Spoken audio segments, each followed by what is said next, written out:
Hello, everyone. Welcome to another webinar. It's been such a joy for me to get to do this work with you all in Wyoming.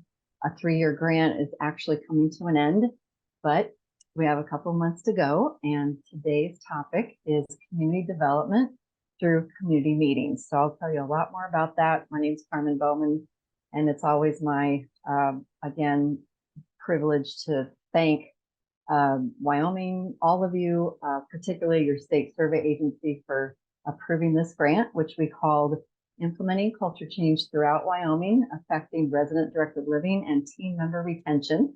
I'm quite proud of that title, and we have seen some of that happen in your state to some degree here and there. And if you've been with me all along, you know some of the stories, and I'll probably refer to some of them today as well. So community meetings is a culture change practice. If you were to talk to people involved in the movement for, up to 30 years now, they would tell you, yes, this is considered a practice of changing institutional culture. I just think that's neat personally. I've been fortunate to be involved with a tool called the Artifacts of Culture Change. And I don't know if y'all know about it, but it actually stemmed from CMS, Division of Nursing Homes in Baltimore, where I worked for a short time. And then I also got to work on it as a subcontractor. That tool came out in 2006, believe it or not. And then a subsequent tool has come out. Hopefully this is old news to you all, called Artifacts 2.0. And it too was paid for by CMS money, CMP money, reinvestment money out of Maryland. And we call it a self-assessment tool. You fill it out as a community. We also call it an educational tool. If you do nothing else but read it and get other people to read it, you will learn a lot, especially if you don't know about changing culture practices. We also call it then hopefully an inspirational tool, which it does tend to be. And then you can use it as an implementation tool and a benchmarking tool, because we have you tally which practices you have fully implemented, which you might have partially implemented, and which not at all. And so in my journey, getting to work with 5 nursing homes a year in Wyoming, we did use this tool. We asked teams to complete it as a community involving the people who live there, pre-project and post-project. And of course, the numbers always improve, which is kind of fun to almost be guaranteed an improvement in some sort of data. And by the way, even in hard times like COVID, but before COVID, after COVID, these practices, which the majority tend to be simple practice changes, they really do result in a lot of better outcomes. A lot of times you save money and you make money and you have better regulatory compliance. The list goes on and on. So today we are looking at community meetings, and I have taught on this before. It was partly the design of the grant to actually repeat things. You can tell me if you like that or not, but the idea was to repeat it, like maybe someone forgot about this idea, or maybe someone's new, that kind of an idea. I'd love for you to weigh in on that. But anyway, from the Artifacts 2.0, a community meeting practice, I'm just going to read this. Out of 134 practices, it happens to be number 107. Community meetings are held on a routine basis, at least weekly, bringing residents, team members, and families together as a community. The community decides together on content, such as inviting new residents or new team members to introduce themselves, to celebrate life events, to solve problems, to plan future events, and review policies. So I've seen all those things happen in community meetings. That's kind of why they landed there. And I'll tell you much more as we move along. So part of the 2.0 version, we also developed what we call guidance. We maybe shouldn't have called it that, since survey has guidance too, but anyway, it's kind of funny. And so for some of these practices, I don't know if you noticed the asterisk, if you can see it there, usually does mean that we have a definition in the guidance document. So I'm showing you that. And then this is how it reads. Forgive me, this will be the last thing I read to you, but it kind of sets the stage. So these community meetings were developed by the people who live there, and Debbie and Barry Barkin, who come from Berkeley, California. And their meetings were, and we still feel ideally, um, intentionally held every day. Yep, we'll talk about that, for the whole community, people who live there, people who work there, any families who are able, friends, of course, any natural stakeholder, to gather as a community to do what? Build connection, connect. By doing what? Discussing issues of mutual interest and concern. Notice that could mean problems, solving problems. It could also mean so-and-so's moving out. We're sad. We're throwing a goodbye party, or so-and-so did move out. We're sad, or so-and-so died. Or, Father's Day is coming up. What are we going to do?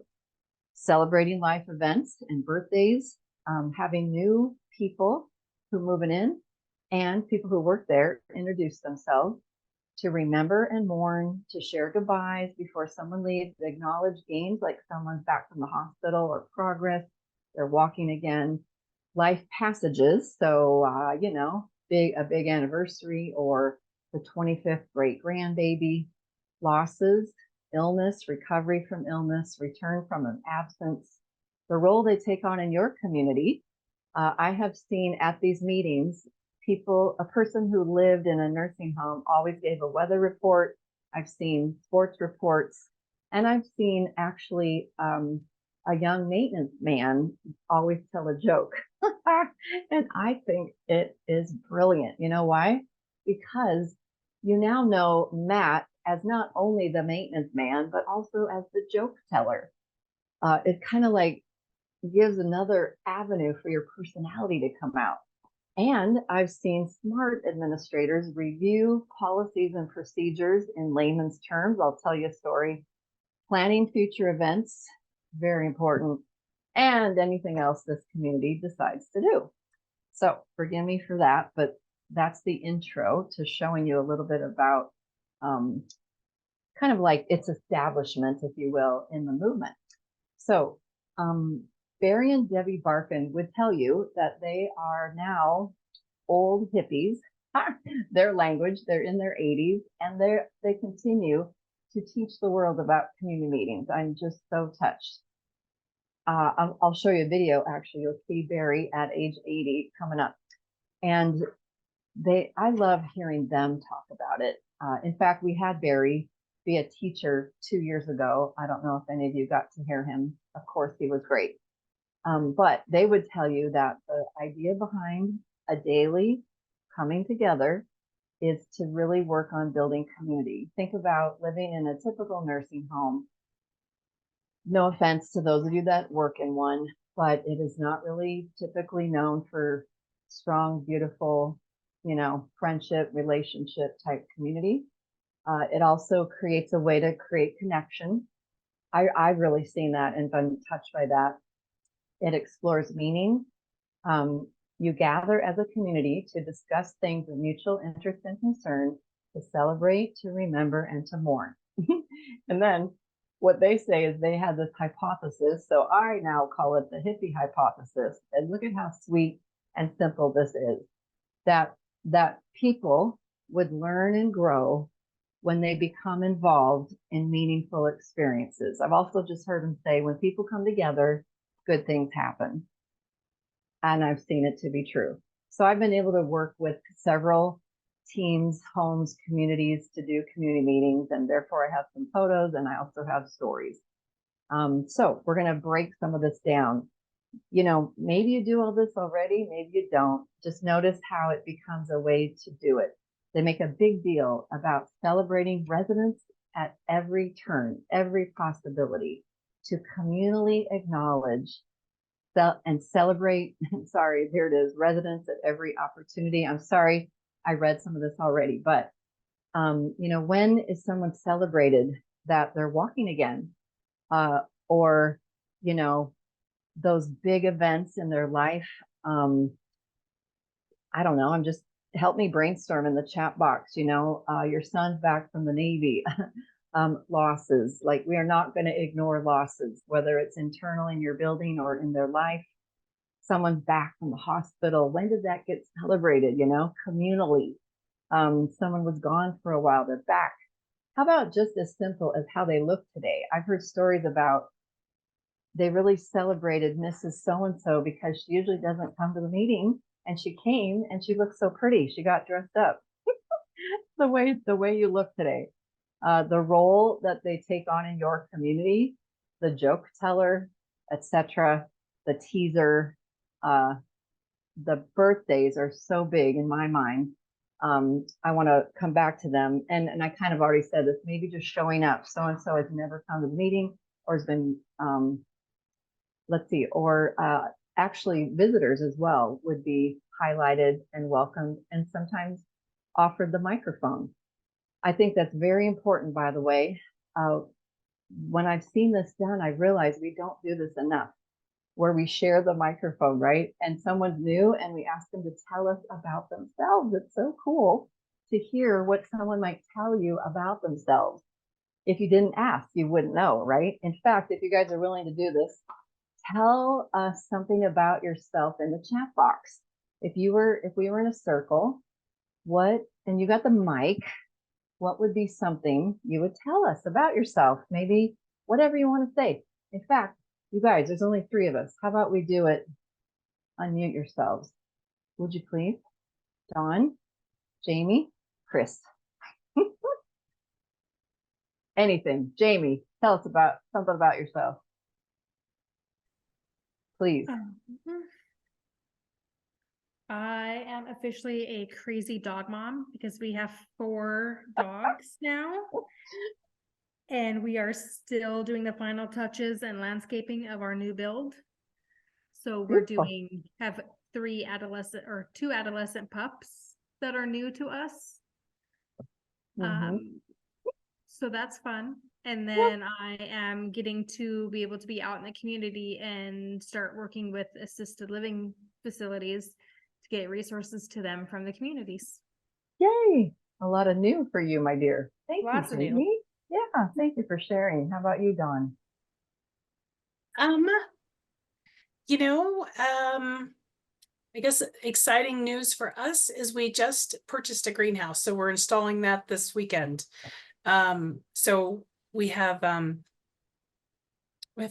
pretty biggish backyard garden, and we're just trying to expand on that. And so hopeful to be able to utilize the greenhouse in our little community here in Shoshone. We have a community garden, and the senior center has a garden there that they do as well. And so we're hopeful to be able to get some plants up to where we can donate to those guys and kind of help that effort. Oh, thank you, Dawn. Beautiful. And Chris, might you be willing to share? Welcome, by the way. No, thank you. I think I'm just looking forward to 2024, and new things coming, having more time for myself. It's been a busy past few years with getting the greenhouses up and running here. So I'm looking forward to just new things I can reach out and do for 2024. Sounds so good, Chris. I get it. Good for you. Thank you for sharing. Thank you. Thank you, everyone. And back to birthdays. I don't know about if you've noticed this, but I think in typical nursing homes, we're pretty good at getting around to acknowledging the birthdays of those who live there, right? But I've just realized sometimes we miss the people who work there. And I personally have learned one reason I would do community meetings is not to miss anyone's birthday. I'm a big make it special on their birthday kind of gal, So here we go, more and more. What are these meetings for? To talk about real things. Isn't that nice? Real life. Things go by quickly, don't they? And to just find these things and then maybe come back to them. Hey, Dawn, how's your greenhouse coming? Hey, Chris, I heard you say greenhouse. What are you guys talking about? You both talked about greenhouse in a different way. Isn't that interesting? And that would be kind of a neat way to connect and explain the difference in the greenhouse Dawn's making for plants and the greenhouses that Chris is leading for people to live in, right? See, connection. I love that. I right. love that. I love that. Another neat way to find connection is this one. Ready? If you guys would be willing to do this again, simple question. Where were you born? How about you, Chris? I was born in Pierre, South Dakota. Okay. How about Dawn? Jacksonville, Florida. Florida. Okay. And Jamie? Cut Bank, Montana. Wow. Cut Bank, right? Yep. And I was born in Leavenworth, Kansas. So none of us really have a state in common, but look at all the neat things we just learned about each other, right? Florida, Montana, South Dakota, Kansas. And then look, I'm laughing. It's just so neat to get to know people better, I think. And it does create laughter and connection. And wow, we just know more about each other in our small circle of 4 people. And then, as you do this and get to know people better and laugh or move into solving problems, you see what's happening here is a person's self-esteem can be elevated. You start to learn about people, honor them, recognize them, laugh at the joke teller, whatever it is, right? And their self-esteem grows, both those of us that work there and live there. And then simultaneously, that's also happening collectively. Your community is building up. It's so beautiful. And then, of course, we all have our own personality, and your communities each have a different personality. So you end up naturally tapping into that, whatever that is. They also use this word regenerative on purpose. So technically, the Barkans called it the regenerative community. So I'm not a nurse, Chris. I think you are. You can help me. So if you think of No, I'm not a nurse myself. Oh, okay, sorry. Okay, I'm a health that's all right. educator by trade, so. Okay, we can do it, guys. So regeneration. It's kind of about coming back alive, a process, right? Where we can be in a decline, but we come back out of it. Dawn, you've been sick recently. You're glad to be back, right? Dawn's even working on becoming a counselor. So think of that, mental health decline. Hopefully it comes back. And then we have each stage of life with growth and development. So, the idea of tapping into that, helping people to continue to grow or hopefully come back if in a lower spot. And I just love this idea of asking older people for their wisdom and their opinion, because when you're old, you don't have as many ways to serve people, right? You're not baking cakes and mowing the lawn, And so what do they have to give us, right? Ask them their opinion more and more and more. And then see when they're more involved, let's say in solving a problem in the community, now it's become more meaningful for them as well. It's their home, And then, of course, also the idea of regeneration, where you think of a wound. So here's where we could use a nurse, right? The wound heals from the healthy tissues and then pushing out the yucky stuff, right? Change is growth from the part where well-being exists. So doing all we can to create more and more well-being. And the medical model that we're fighting against typically just focuses on the wrong part, but healing comes from the right part. And then, oh my gosh, wait till you hear this. I'm curious if any of you would be willing to read this, so it's a different voice than mine, but I'll set it up. The people who lived in the home in California, the Live Oak, they've always called it the Live Oak Project. They put this together. So imagine old people in the 1970s wrote this, and the Barkans have just shared it with the world ever since. Would anyone be willing to just read it? Please. I'll read Sure. it. Oh, Thank you. go ahead. Oh, okay. An elder is a person who is still growing, still a learner, still with potential, and whose life continues to have within it promise for and connection to the future. An elder is still in pursuit of happiness, joy, and pleasure, and her or his birthright to these remains intact. Moreover, an elder is a person who deserves the respect and honor, and whose work it is to synthesize wisdom from a long life experience and formulate this into a legacy for future generations. Thank you, Chris. Nicely done. Hey, Chris, working in the greenhouse model, have you used this definition ever? No. Okay, No, I have not. well, No. there it is. Yeah. And Dawn and Jamie, have you ever used it or bumped into it? No. I've not, but Okay. I love it. It's I know, beautiful. isn't it great? Now Beautiful. imagine you're the old person, you guys, sitting in that circle, can't see too great, whatever it is, wheelchair, that could be us, right? Probably will be, right? And you hear this, they would read it during every meeting. And even though that might sound like a lot, there's a lot of good right there, you know, a lot of good reminding to all of us. And I just can't get over how beautiful it is and the fact that they would be reminded of their worth like that in every meeting. Again, really going out of your way to honor people, honor participation, thank them for coming, maybe helping someone hear better. We've all done that, helping them to make sure to hear or summarize, or, you know, someone has dementia, make kind of saying it in a way they might understand it, etc.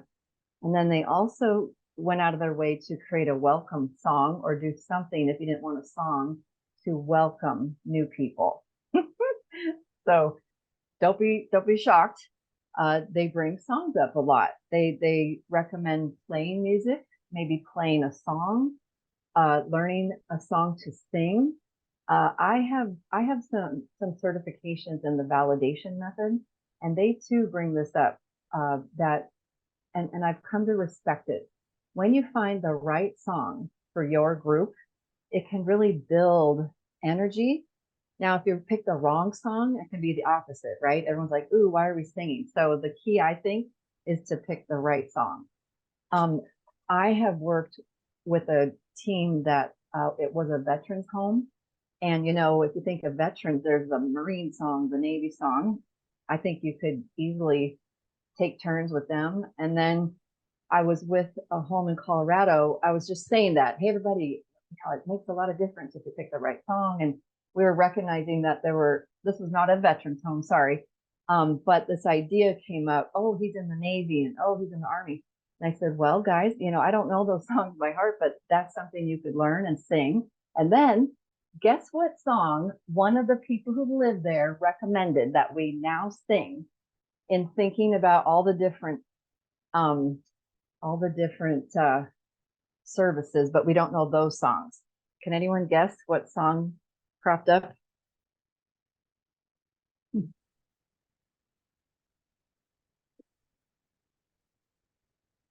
I was wondering if I set you up for it. God Bless America came up. Isn't that neat? And we all know that one. And they sang it. And I believe they sing it to this day. So just talking about songs, experimenting with songs, you know, and then maybe get sick of the same song. So you change it up. You'll see a home in a video coming up, a younger population of people, and what song they pick. And then, you know, this is important if you guys ever did this, to again, take participation very seriously, meaning for team members as well, and kind of boils down to giving permission. In my experience with all these different practices, people just have to know they have permission to go do it. You know, that speaks to how institutional our institutions are, but that's just the key. We want you there, you have permission, we want to build community, and then also going out of your way to make it work for them to be there. Then they kind of, if the Barkans were talking, they would tell you, you know, one thing to discuss is world events. I know I've heard it in different ways, guys. Sometimes some communities ignore world events, and I get it, and others don't. So according to your group's personality, there's a lot going on in the world, and I just jumped to world. I apologize. So they recommend talking about what's really going on. A lot of people are hearing it on the TV anyway. They mentioned putting it into a wider historical context so people can relate to it. I love that. And of course, maybe like the Jewish home was watching different news than the home that's not Jewish. And look what's in the news for that certain ethnic culture right now. Sad. News of the home, same thing. What's going on in this home, changes, that's always happening, challenges, events coming up. How can we involve people more? How can we help people with the whatever changes might be in the making?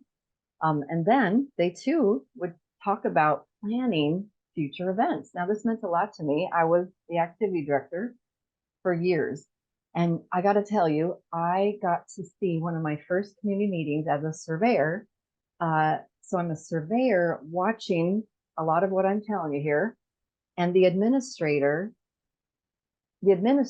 not the activity director, says, hey, everyone, it's September. So we'll be planning October events and we'll be decorating for October. And is there anyone here that would like to be more involved with that? And my old activity director self was like, wow, right? And there was this pause. And it was almost as if nothing was going to happen, but then it happened. This one woman kind of in the back of the room raised her hand that she would like to be involved with the October planning or whatever and decorating. And that meant so much to me, you guys. I could almost cry because I never did that. Shame on me. Isn't that crazy? Your activity directors are paid to plan, but I recommend you don't let them because they don't live there. Now, can they assist in the planning? Can they bring ideas? Of course, but I would give it back to the people because, Dawn, becoming a psychologist, I've learned this from psychologists in our movement, that as an old person, sometimes you do no longer have what they call a future self. I'm like, what? What does that mean? They're not planning. They don't even have a calendar. If the activity calendar is the only calendar in the room, doesn't count. You know what I mean? And so the more we can give back to people, the ability, the wherewithal, the involvement in planning, the better. I learned a lot that day. And I love this too, to somehow connect people to the present while also enabling them to draw from the past. Isn't that cool? I don't even know for sure how to do it, but it's good to think about, right? Maybe like what's going on today. Was it maybe like what happened to you in the 60s or whatever, 70s, whatever. And past, present, future, you know, we all have all of those, right? And so being mindful of tapping into people's past, yet also being present, yet also planning the future. I just think that's beautiful personally. Don't shy away from remembering someone who's passed away. You know, this is part of our culture change movement. Maybe it's not that big of a deal anymore, but 3 decades ago, we never talked about the person who died. We didn't even tell people. And so you went to the meal in the morning and you're like, where's Betty? Right? And it was sort of ignored, right? The body was taken out the back door, let's say. So now people don't try not to do that anymore. And even here in the meeting, not shying away from talking about the person, crying, having a moment of remembrance. It's another culture change practice to have an individual memorial service for that person instead of a big group. We're trying to get away from group think. And another neat thing I've seen come out of these meetings is for the people who live there to talk about this. Are there better ways to honor someone who has just passed away? Some homes decide on a ritual. I've seen chimes play on the overhead, and that means that there will be a procession of someone's body through the building out the front door. And the one I was involved in, only once I was sobbing. It was so meaningful. I'd never seen that before. Oh, this is another neat thing. I've worked with a home in Denver that serves only people with dementia, and they too had daily community meetings on each neighborhood so that people were involved in deciding things, like particularly deciding what to do today. Talk about being present. I love to remind people these meetings cost no money. I know it might sound overwhelming at first to think about doing a community meeting every day. And let me say, not No, not the weekends necessarily. You could certainly, but when we say every day, I need to remember to say Monday through Friday typically. It really will build community and it'll help people feel more included and better communicated with, and friendships develop. It's very meaningful. I believe it's a win-win for really no money. You just have to get used to doing it. So let me tell you about that. The one I already mentioned, the only, well, I've seen more since then, but the first one, they too made sure everyone knew birthdays today or tomorrow, both people who live there and people who work there. Also the big life events, also the announcements, upcoming things. This is where they said, would anyone like to help plan for next month? They honored someone for being there for the first time. They honored visitors, including the surveyor, and, you know, announced that I was a surveyor sitting there. It was very cool for me. We just started Culture Change. I happen to be a co-founder in Colorado. We started in 2002, and this was just 2003. This is where Matt was the joke teller, the maintenance guy, and really he did take on a whole level of a new personality, because now remember the early days of email, we would really people would forward a lot of jokes. So he got like inundated with jokes from people. Families are walking in, they printed them off, you know. Another neat thing I'd highly recommend, I guess I said it, give them the microphone. And by the way, we do recommend using literally a microphone so that everyone can hear better. I got to be a part of a grant project in Colorado, and we kind of made that a necessity. What else? Oh boy. So I already mentioned, like, if someone were to be moving out, saying goodbye, or they're back from something. And then this was kind of shocking at first. The administrator said this, ready?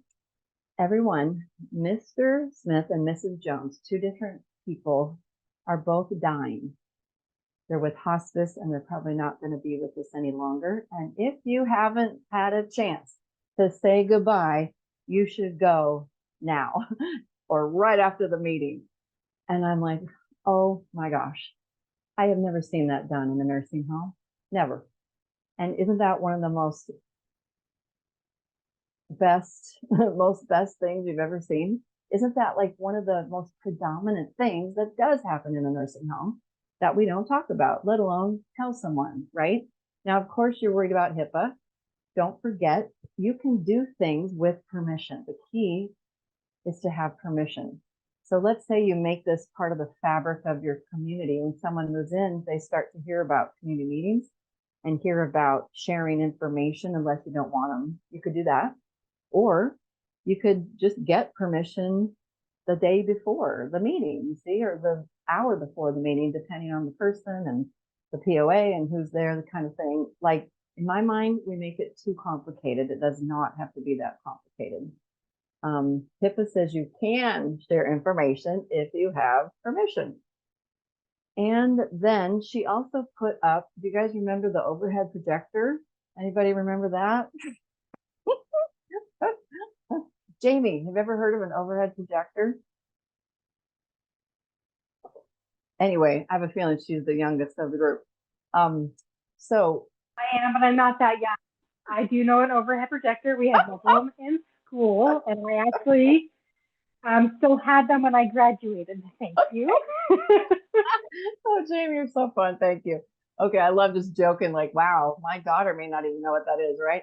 So here I sit in 2003 as a surveyor, and the smart administrator, who is a nurse, who's really into QAPI and who's into culture change, as you can tell, puts up on the overhead projector this. It said, Clear Creek's policies on preventing pressure sores. That's ironic. I just talked about healing on the pressure sore from the inside out. I've never thought of that till right now. Anyway, I'm thinking, what is she doing? And then I'm realizing this woman is brilliant. So she says, hey, residents, you know, you probably know them as bed sores. We also call them pressure sores, ulcers, pressure ulcers, but whatever you call them, we don't want you to get any. So this is just a reminder. This is our policy. This is why we might invite you to get out of bed or get back into bed, depending. This is why we might encourage you to drink more or have more protein or whatever. It was brilliant. So apparently they looked at a policy every meeting, or maybe once a week. I don't know. Brilliant. Then they turned it into an open forum. Does anyone want to talk about anything, good or bad, problematic, complimentary? And in their particular community, a woman who was kind of a petite woman in a wheelchair was given the microphone, and she closed the meeting by reading a devotion. Isn't that precious? Precious, I think. So now let me tell you about another one. This really caught on, particularly in a company that was really doing culture change. And so community meetings were going on in lots of their buildings, including this one now. This one is called Parkview Care Center. And every morning, Monday through Friday, not only did they hold one in English, they also held one in Spanish. That is a commitment, isn't it? And these guys are like the rock stars of community meetings, if you ask me, because it really became such a part of the fabric that they just involved the people who live there and work there, right? It's got to be both. Don't let it become another activity where it's just residents going. That is not a community meeting. And so, day after day, things like this started to happen. They decided that if a vendor wanted to, let's say, show a new product, I mean, food is pretty like the easiest one, but it's my understanding that most vendors were told to come back tomorrow morning to the community meeting to show their new product. Isn't that brilliant? Okay, so then that grew to where the people who live there and work there, notice the flattening of management. It's not just management making all the decisions, the hierarchy, right? Not just administrators, but flat, everybody. They would do things like taste the juice. How much does this one cost? How much does this one cost? I think that is fabulous, don't you? Then that kind of rolled into budget talks. They actually talked about money and budget. And it's my understanding that at one low point, people who live there said things like, hey, we'll go with cheaper toilet paper. We do not want anyone to lose their job. Oh, this is why I preach this, you guys. Another neat story during survey, the surveyor meets with the resident council president. He says this is his quote: "We run this place." Chris, don't you think survey would go quicker if people said that? Oh, yeah. Isn't that cool? Like, okay, side note, if you want survey to go quicker, do this. Yep. Way more involvement. Because what is there for a surveyor to do in a sense, right? When they're told we actually run this place. Because it's our home. And then it gets even better, guys. Ready? So imagine this is you're just stepping into it Monday, Tuesday, 5 days, then the next week. Let's just say a month rolls by, and now it's time to hold resident council. I have a question for you all. Ready? Here's my question. What do you suppose there is to talk about now at the monthly resident council meeting? Someone guess, please.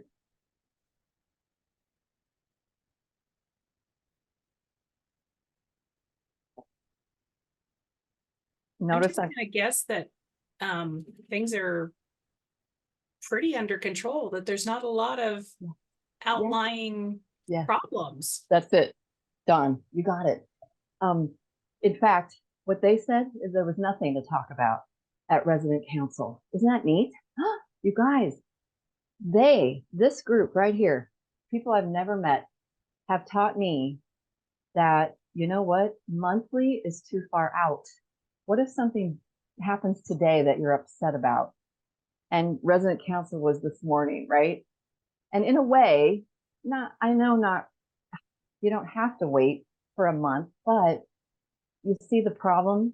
If they're just monthly, it's just a wider span of things to go wrong or not be attended to be honest, right?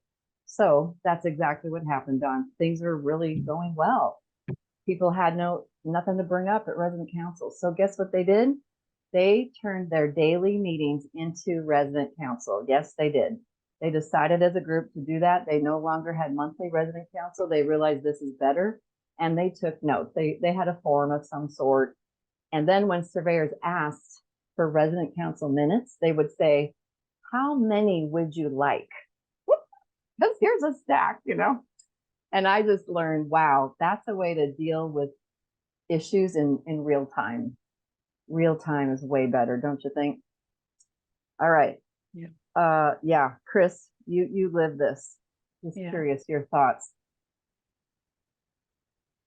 Oh, gosh, to have a daily resident council? Oh. I'm Well- thinking of the logistics, of doing that too. It would take the whole team to be invested in that and to be committed to that. And, I like the idea of, we run this place Yeah. and them coming up with, solutions and having that empowerment piece, gives them purpose. And instead of saying, oh, it's just another day at the nursing home, I've got a reason to get up. I've got some things I got to do today, some problems I need to solve at our meeting this morning. I think that's Right. neat. Well, now, Chris, since you represent greenhouses, I will tell you that some greenhouses that I happen to know about decided to do, like let's say, I don't know if I should use the word daily, but you could consider a daily community meeting per house, and then maybe a weekly all community meeting, since you have literally different houses, right? Right. And with bad weather, no one's going to go out probably anyway. Right. Every day. I don't know. There's just so much value to it. I just want to highly recommend moving in that direction, whatever it means for you. Yeah. Oh, it's so beautiful. Yeah. Here's some other things, guys. We've learned that a lot of equalizing takes place. When a staff member sits in that circle with people who live there, we're all equal. Barriers get broken down. We realize these old people have really good ideas. Someone probably ends up saying, hey, I ran a ranch, or hey, I ran 3 businesses. Hey, I was a president of a board. Here's what we did, and you get to know each other outside of these formal business professional roles. And we just don't do this, Probably the closest I've seen, if I ask a group, what do you do all together? It's like the barbecues in the summer, or maybe a Christmas party, it's just not common. And it could be. Another thing I thought of, Chris, when you happen to be talking, I love to sometimes say, what if this is a regulation? What if you were told to? Then your team would, It's just something kind of interesting to think about. What if we were told to? Then we would. And on that note about older people having wisdom, and that's the main thing they probably had to give, during COVID, I think on an Eden Alternative call, I heard someone who is Asian, forgive me, I don't know where she's from, say that this is considered an Asian proverb. And they say the future is sort of like looking backwards because you don't know what's coming, right? And then they say an elder has more to look at looking backwards. Isn't that neat? Looking at their life behind them. And so therefore they've had more life, more experiences, probably more wisdom to share in these kinds of settings that we don't take advantage of. This person is from Kyrgyzstan. And so among the Kyrs, elders are revered and honored. This man is referred to as an Aksakal, which means a white beard. Once a man reaches this status, he is considered to possess that wisdom which younger men lack. Wouldn't that be cool if we started to move in that direction? Did you know in the Native American cultures, in an elder circle, you can't talk until you're 50. We have got to get back to some of that, don't we? We Yeah. treat 50 like, oh my, like the world is ending. I'm turning 50, right? Shame on us, guys. And those of us that work in the field of aging, of all people, we got to stop doing that. I'm talking to myself here too. I've stopped. If we don't stop ageism, who will, right? And I just also love sharing that my daughter on the floor there, when she was about 7, we went to the nursing home twice a month and took all our friends with us or whoever could come, and we asked elders for their wisdom. And it was my joy. I got to be the activity director again, if you will. And I would always say, hey kids, who's this? Kind of like trivia to get names, right? This is Mary. And then Mary, what advice would you give the kids or give us, I like to say too, on, being good with money, being a good wife, raising a family, being a good friend. We did them all. Over 9 years, we did them all. In fact, we took notes. So guess what I have? I have a wisdom book, and you could too. I love sharing that idea. Not too many people want to buy a cookbook anymore, a recipe book. But if you start to quote the beautiful people who live in your homes and you put them in a book, guess what? They're not going to want one. The family's going to want 20. That might be a fundraiser idea for you. And I know this is kind of sad, but let's not let wisdom get warehoused. That's kind of what's happening if we don't ask for it. And here comes the video. So, grant going on in Colorado to help homes implement community meetings. It's 2 minutes. Here we go.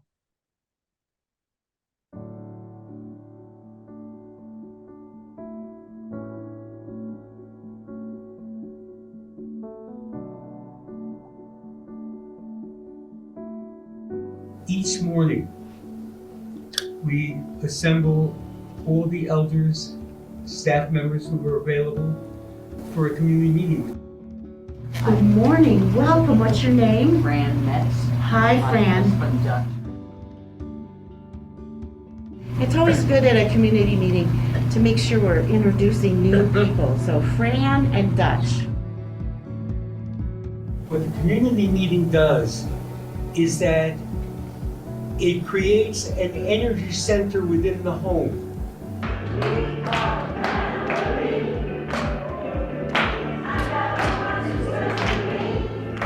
That was awesome.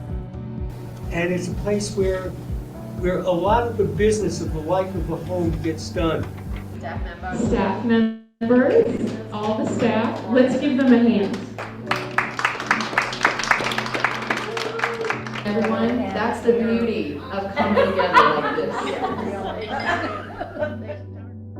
Anything could be better here. Those of you that live here, speak up.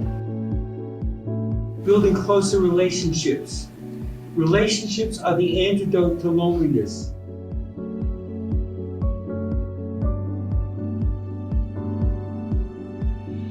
And we knew each other in a minute, but we hadn't seen each other for 35 years. Wow. Look at all the connections, everybody. It's a wonderful experience. It's so wonderful. You get to know a lot more people.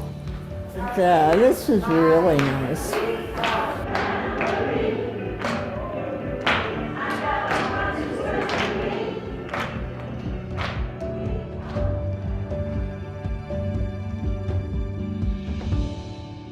So that was the song that a younger group chose, We Are Family. Isn't that fun? Yeah. Okay, now I love showing a particular regulation that comes to my mind when I talk about community meetings. Did you know the requirement to have a resident council does not come out of federal regs? It typically comes out of state regs. And what you have in federal reg is that they have the right to organize and participate in a group. And then it says that your home must consider the views of a resident or family group and act promptly upon their grievances and recommendations of such group concerning issues of resident care and life in that home. And you know what? The word life is not used that much in the regulations. It's not even used that much in our work, I hate to say. but this is one place that just makes my heart smile that they bring it up. So not just care all the time, right? But has life for you. And so if you need a reg to push you along, you'll meet this reg a lot better, probably, by doing some of these ideas of a community meeting. There's other ideas too, guys. I'm running out of time, but in the movement, Lorraine Norton calls it high involvement. Are there other ways? You could have neighborhood councils instead of a monthly resident council. You could have neighborhood councils or house councils, and then like representatives come to a resident council meeting. I've seen it all. If you don't hold a meeting in a circle, you could try that. There's power in a circle. We've seen more people come simply because of a circle. You could also call it a different name. You know, even though resident council is well intended, one time we called it what really needs talked about, and more people came. Isn't that interesting? You know, there's employee council as well, family council, similar ideas of creating engagement and community. In talking about resident council, I also love to just give this tip that I've learned from other people. Instead of an activity director facilitating and being in charge of resident council, things actually go even smoother when the administrator is the person. The activity director can be the coordinator, sure, but any middle manager, to be the dietary manager, does not have the same ability to make decisions or make things happen. And then again, things are prolonged. If someone's not there who can speak to something, you know, oftentimes having managers there is also wise, but the administrator can make a lot more happen quickly, we've learned. And research is in our favor. When you build community, you'll have less turnover. You know, if people feel like they have friends at work, they're going to invite more friends.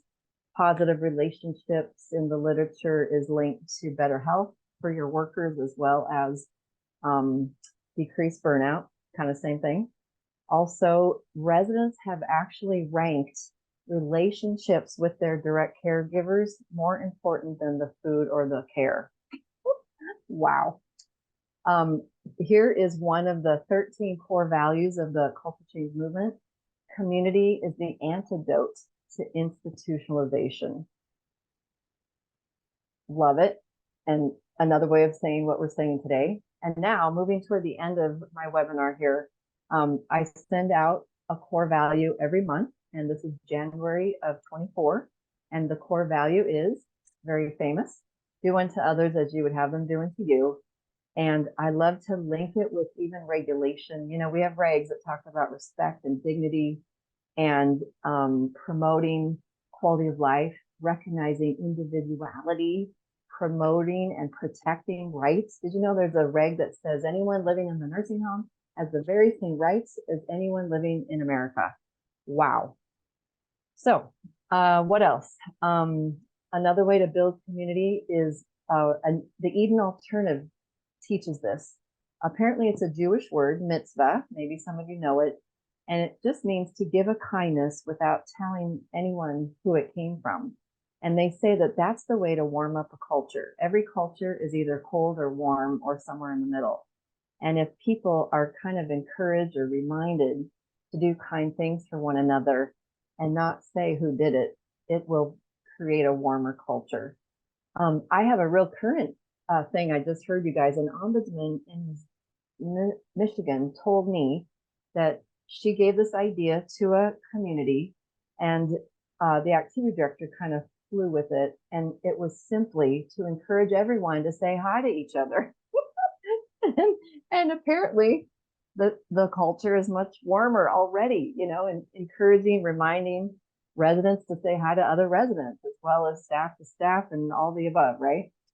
And so I want to do a poll if we could. Oh boy, Jamie, you're on the phone. Maybe you could tell me if you're comfortable. Let's do a poll, you guys. I'm almost done. Poll. The poll is, I have a question for you. Would you rather call it a community meeting or a community gathering? Just tossing that out there. Gathering. Yeah, me too. Gathering. Okay, you guys too.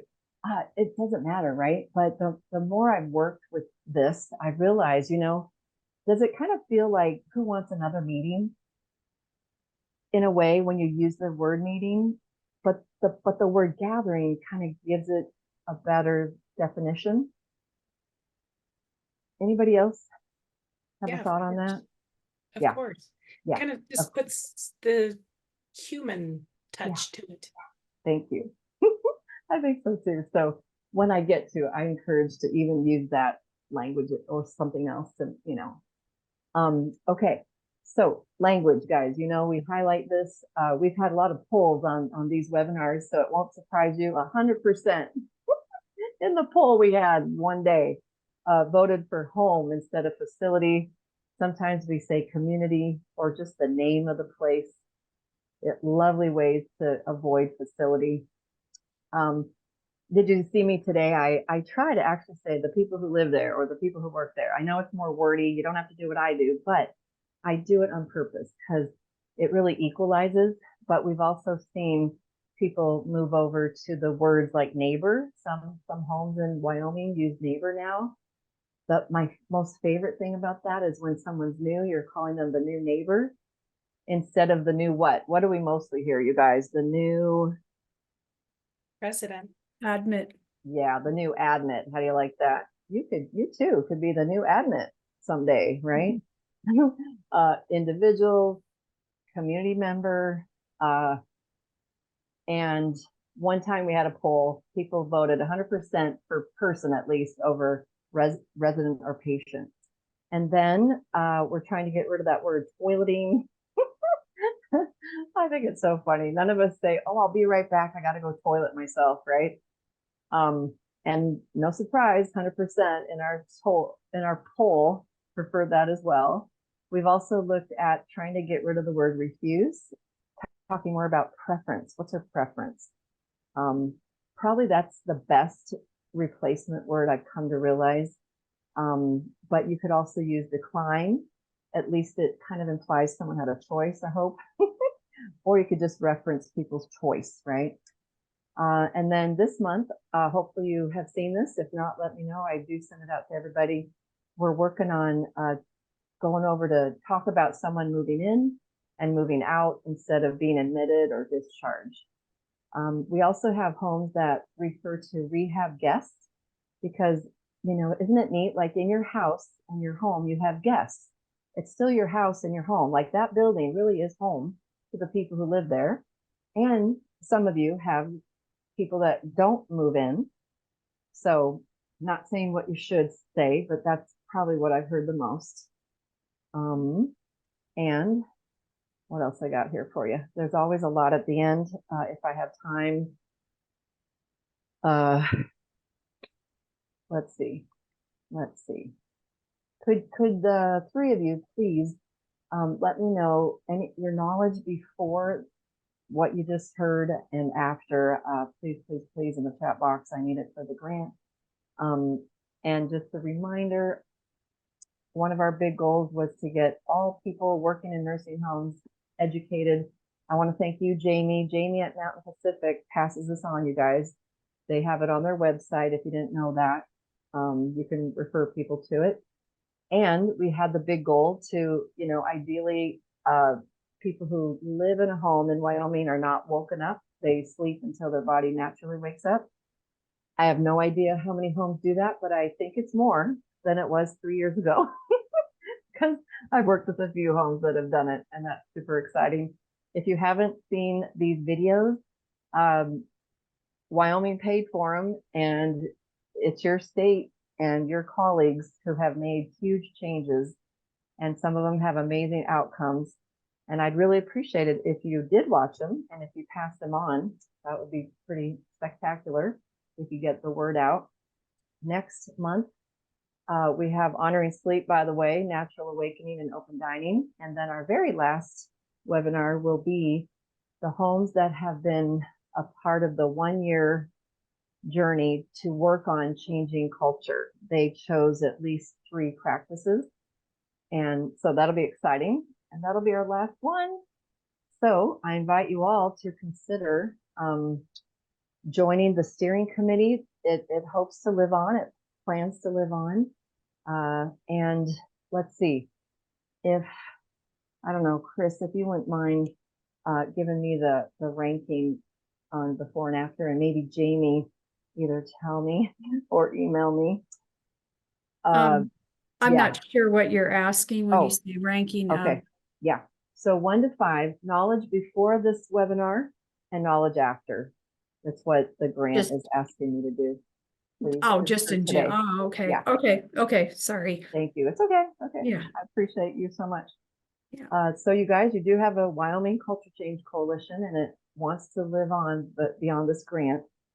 So if you know anyone who wants to be more involved, the steering committee would appreciate that. A few have had to bow out, but there's plenty who still want to be on it, who want it to keep going, you see. So any questions, comments, big ideas from anybody? All right. Well, I sure thank you all for joining me today. Thank you, Carmen. You bet. Thanks so much. Bye, Chris. Thank you. Bye, Dawn. Bye. Thank you. Thank you so much. Bye, Bye-bye. Jamie. Thank you.